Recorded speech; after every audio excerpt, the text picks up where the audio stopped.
का जानने की परवाह ही नहीं की।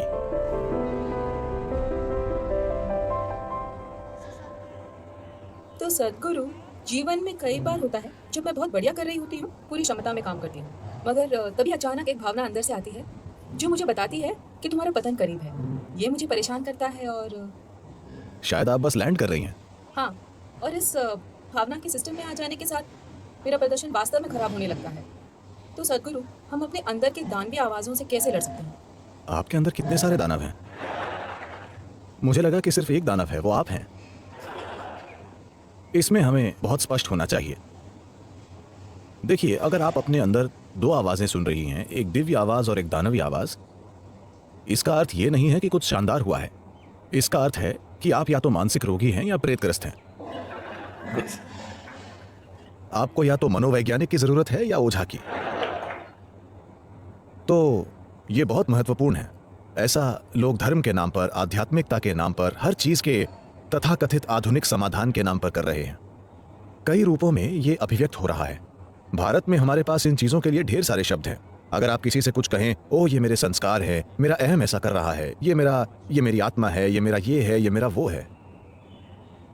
अच्छा, अगर बहुत से लोग आपके अंदर से बोल रहे हैं, अगर बहुत से लोग इस एक शरीर में फंसे हुए हैं, तो ये एक बीमारी है ना? हेलो, अगर इस शरीर में एक से अधिक लोग हों तो ये बीमारी है या नहीं? सिर्फ एक, ये शरीर सिर्फ एक के लिए बना है ना? ये सबसे बुनियादी चीज है जो आपको करनी चाहिए। इसमें सिर्फ आप और आप और आप ही हों, कोई और दूसरा ना हो। जैसे ही कोई दूसरा होता है, ये एक चाल है। शुरू में आप ये चाल चलते हैं। जब कुछ अच्छा होता है, बिल्कुल ये मैं ही हूं। जब कोई चीज नहीं होती है, मैं नहीं जानता, कोई दूसरी आवाज, कोई और, मेरा अहम, मेरा तमाम तरह के दूसरे जीव जिनका अस्तित्व नहीं है, आप मन से बना लेते हैं। आप इसे आत्मा, परमात्मा कह सकते हैं। ईश्वर आपके अंदर बोलता है, शैतान आपके अंदर बोलता है। देखिए, जब भी लोगों ने कहा, भगवान ने हमसे कहा, मुसीबतें आई हैं। हाँ, क्या आपने देखा है कभी अमेरिका के राष्ट्रपति एक बार करीब 15 साल या 18 साल पहले बोले, ईश्वर ने मुझसे कहा। ओह क्या आपदा आई थी, 6 लाख लोग मर गए और एक पूरा देश बर्बाद हो गया। इसी तरह की चीजें हमेशा हुई हैं जब भी ईश्वर बोले हैं। क्योंकि मैं चाहता हूं कि आप समझें, ये ईश्वर के बोलने के बारे में नहीं है। जब आप कुछ एकदम अतार्किक और अनुचित बात करना चाहते हैं, तो आप भगवान और शैतान को ले आते हैं।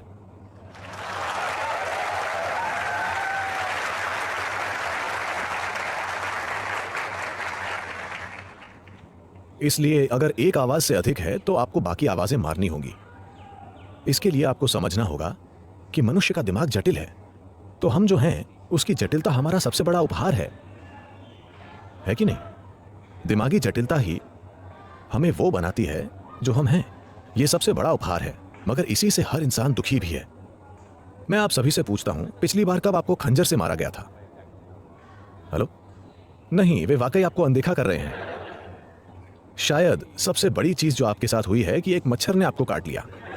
इस तरह का कष्ट दुनिया आपको दे रही है। बाकी सभी कष्ट खुद के दिए हुए हैं, है ना? तो आप ऐसे दुखी क्यों हैं? क्योंकि मैं आपसे एक आसान सवाल पूछूंगा, मुझे हाँ या ना में बताइए, क्योंकि मैं आपके जवाब के अनुसार आपको आशीर्वाद भी दूंगा। आप अपनी बुद्धि को तेज बनाना चाहते हैं या मंद? ठीक है। ये लोग किस विभाग के हैं?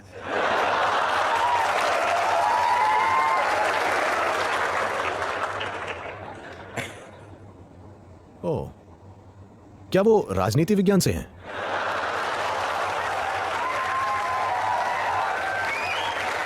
Is it one of the disciplines, sir? क्या ये यहां एक विषय है? नहीं, फिर कैसे? आपके कॉलेज में घुसपैठ है, तो आप स्वाभाविक रूप से चाहते हैं कि आपकी बुद्धि तेज हो। इसका अर्थ है कि बुद्धि एक काटने वाला उपकरण है। ये चाकू की तरह है, जितना तेज उतना बेहतर, है ना? तो अभी लाखों साल के विकास के बाद हमने आपको एक बुद्धि दी।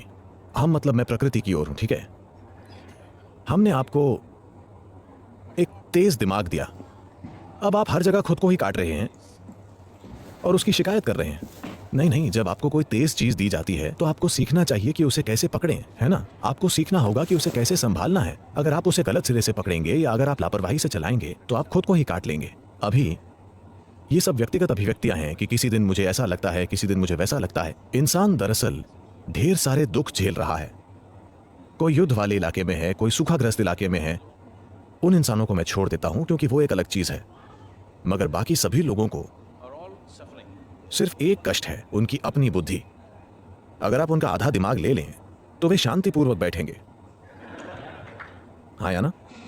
कोई शैतान नहीं, कोई भगवान नहीं, कोई आवाज नहीं, शांतिपूर्ण। हाँ या ना?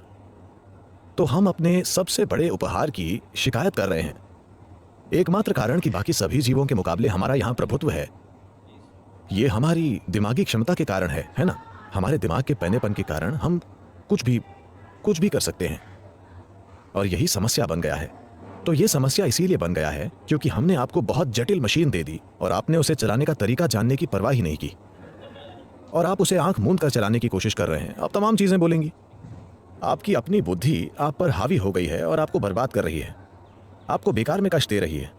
अगर मैं आपको एक कमरे में अकेला छोड़ देता हूं, सिर्फ आपको, अगर आप फिर भी दुखी होते हैं तो इसका मतलब है कि आप बुरी संगत में हैं, है ना? हेलो? अगर मैं आपके साथ हूं और आप दुखी हुए तो शायद वो मैं हूं, मगर आप अकेले बैठकर दुखी हो रहे हैं, इसका मतलब आप बुरी संगत में हैं, है ना? आपको वो एक चीज ठीक करनी होगी कि ये कभी बुरी संगत में ना हो। ये सबसे अच्छी संगत है जो आपके पास है। इसके लिए एक सरल इलाज है। सरल इलाज बस ये है, आप बस इतना देखना शुरू कीजिए, मेरे जीवन में मेरे साथ जो भी हो, अच्छी चीजें हो, बदसूरत चीजें हो, बकवास हो, शानदार चीजें हो, चाहे जो कुछ भी हो, और मेरे जीवन में जो भी नहीं हुआ वो सब मेरी जिम्मेदारी है। तब सिर्फ एक व्यक्ति होगा। अगर आप देखते हैं कि ये मेरी जिम्मेदारी है तो सिर्फ एक व्यक्ति होगा, वरना यहां से भगवान बोलेंगे, वहां शैतान बोलेगा, यहां से आत्मा बोलेगी और कहीं और से परमात्मा बोलेंगे, और वे सब आपको पागल कर देंगे।